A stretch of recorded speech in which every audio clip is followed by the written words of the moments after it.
Makin paham, makin sehat. Oke, kali ini kita akan bahas tentang Alzheimer. Jadi ada banyak pertanyaan yang masuk nih, udah saya kumpulin nih ya. Jadi Alzheimer sama demensia bedanya apa gitu ya? Yang pertama adalah, apa sih bedanya Alzheimer dan demensia? Nah ini kalau kita jawab sebetulnya bukan masalah beda atau samanya ya. Ibaratnya sama seperti apa bedanya mamalia dengan sapi. Jadi si Alzheimer itu adalah bagian dari demensia. Jadi demensia ini adalah payung besarnya, bab besar demensia. Di bawah demensia tuh ada sub-subnya. Ada namanya demensia Alzheimer, demensia Parkinson, demensia Lewy body, demensia vaskular, dan ada banyak lagi. Nah, jadi kalau ditanya apa bedanya, bukan bedanya, tapi adalah Alzheimer merupakan salah satu bagian dari demensia. Itu ya, oke. Nah, muncul lagi pertanyaan kedua nih. Jadi apa dong jenis-jenis demensia? Itu tadi udah saya sebut ya. Berarti demensia ada banyak. Masalahnya kita pembagiannya berdasarkan dari gejala dan dari patofisiologi atau pembuktian secara mikroskopik misalnya gitu ya.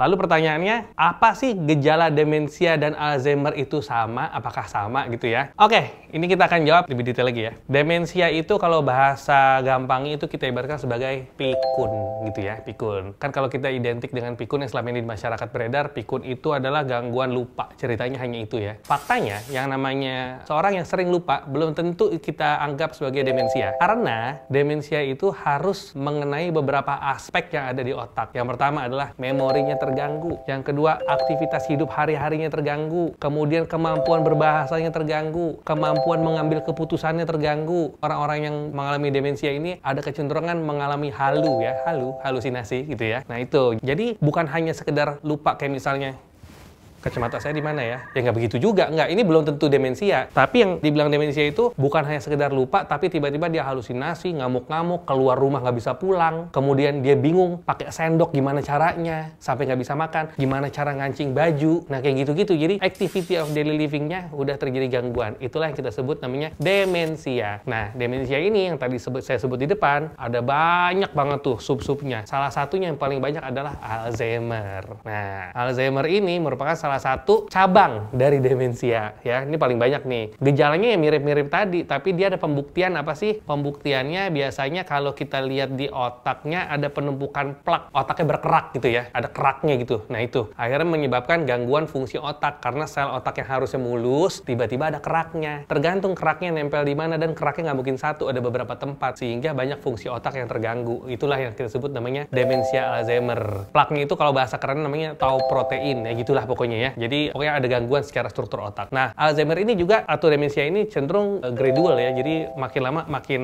berat. Itulah gunanya harus dilakukan kontrol, pemeriksaan, pengobatan yang kontinu antara obat, dokter, dan juga lingkungan sekitar termasuk keluarga.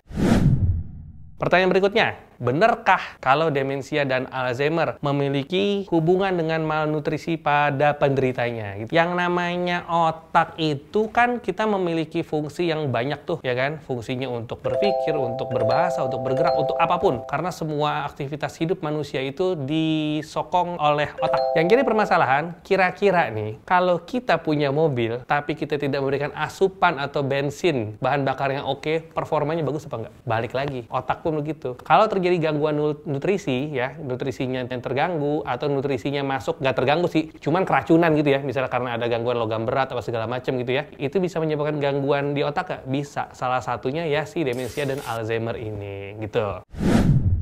Kemudian pertanyaan terakhir, jadi gimana dong cara bisa mencegah supaya nggak terjadi Alzheimer? Jadi untuk mencegah terjadi Alzheimer itu banyak faktor ya, bukan hanya dari masalah makanan, dari nutrisi, ada faktor genetik segala macam bisa. Tapi yang bisa kita cegah ya kita harus lakukan. Yang pertama adalah apa? Gunakan otak Anda atau Anda akan kehilangan selamanya gitu ya. Jadi kita harus mulai melatih otak kita terus-menerus supaya ada input atau pelajaran yang baru gitu loh. Mulailah mencoba belajar hal-hal yang baru yang selama ini kita nggak pernah pelajari. Misalnya, seumur-umur Bapak umur 50 tahun nggak pernah belajar jahit, coba belajar jahit boleh Pak. Itu juga bagus untuk merangsang pembentukan sinap atau sambungan otak sehingga terjadi demensia atau Alzheimer ini bisa dicegah. Yang kedua, olahraga Pak. Semua dokter pasti urusannya mau olahraga ya, Bapak-bapak, Ibu ya, olahraga. Karena dengan olahraga, sirkulasi ke otak menjadi lebih baik sehingga otak mendapatkan nutrisi yang cukup. Kemudian makan makanan sehat udah pasti. Dan paling penting lagi adalah bersosialisasi. Kita akan mendapatkan input dari lingkungan, kita memberikan saran terhadap terhadap lingkungan, itu adalah yang membuat otak kita mendapatkan input dan bisa mengeluarkan output. Sehingga otak kita menjadi tetap terjaga. Karena pada prinsipnya, gunakan otak kita atau kita akan kehilangan otak kita selamanya. Jadi semoga itu bisa bermanfaat ya. Makin paham,